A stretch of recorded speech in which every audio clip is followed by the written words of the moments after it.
I call the honourable member Chester Burrows. Mr. Chair.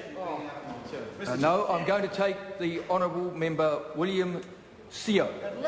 Malo Sui Fua. Thank you very, very much, Chairman.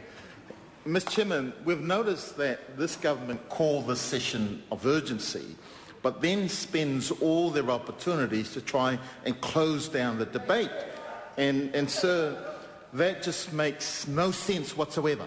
And I want to just follow on what my colleague Sue Moroney has said, that that's exactly what this is about. It is about the removal of the cuts, of the opportunities for our country to save. It is about gutting KiwiSaver, gutting working for families. And I would just say to the members on the other side, I hope that you're prepared to stay overnight, because you've called this urgency and we're going to hold you account today. The bill, sir, that we're talking about, Clause 1 and Clause 2 on the bill. The bill should be called Families Who Are Struggling Are Still Struggling Bill, because despite their rhetoric on being helpful to the general public, the fact remains, sir, that those who are struggling are still struggling today. And the cuts to the KiwiSaver, the cuts to working families, is not going to help them at all. Or we could call it Families Who Want to Save will now have second thoughts. Because KiwiSaver was designed to encourage people to save, Mr. Speaker. And so the incentives were there to promote and encourage people to save. And so what do we have? We had 1.7 million people saving. But what will this now do? It discourages them, because instead of receiving what they were entitled to under the previous legislation, we're now asking them to cut that support in half. Or we could call this bill, as my colleague David Cunliffe said, make it harder for Kiwis to save. Isn't that what they're doing here? They're cutting the support for people to save, so that making it harder for Kiwi to save probably is a better name. Or pay more to save the same. Isn't that what the Herald have said? That's a good name for it.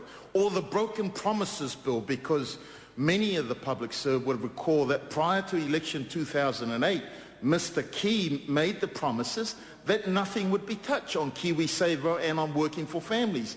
What did we get after they won the election in 2008? Tinkering. What did we get in 2009? More tinkering. What did we get in 2010? Another tinkering. What do we now get in 2011? Two major tinkering. And this is what I meant, sir, that the way to destroy something good, is by allowing it to bleed. And the way that this government is allowing things to bleed is by tinkering here, tinkering there, sitting on their hands, doing nothing about the overall economic plan, but focusing people's attention on the debt that we've got. But here's the other thing. According to their plan, we're supposed to be coming out of this debt a year earlier. So instead of 16,000, somehow miraculously, we're going to have 8 billion deficit a year before the previous estimates. Well, sir, if they made the estimates wrong in 2009, 2010, how the heck do we expect them to have it right this time? How the heck do we expect them to miraculously create the 177,000 jobs when we've got 155,000 people still unemployed, and their own projections show that there's going to be 4.5 unemployment right to the year 2025.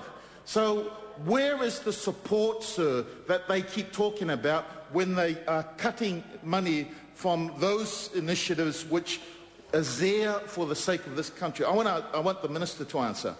Could he please answer, yes or no, whether there is a cut of 2.6 million from KiwiSaver? Billion. Can he also tell us whether there's a cut of 448 million from working for families? Minister's not going to say anything. So we can assume, ladies and gentlemen, that the whole purpose of this legislation is to cut, chop and gut working for families, cut, chop and gut working for families and KiwiSaver, things that are there for the benefit of this country of ours. And so that just gives you a little bit about what this is all about. I want to say, sir, that a remark made by one of the members of the opposition earlier this week, that when you consider on the whole, it just seems that this is a gambler's budget, that you're in a gambler, sir. What they don't care whose money they use, Mr. Chairman. Mr. Chairman. I Mr. call Chairman? the Mr. honourable Chairman? member Amy Mr. Chairman? Adams. Move that the question be now put.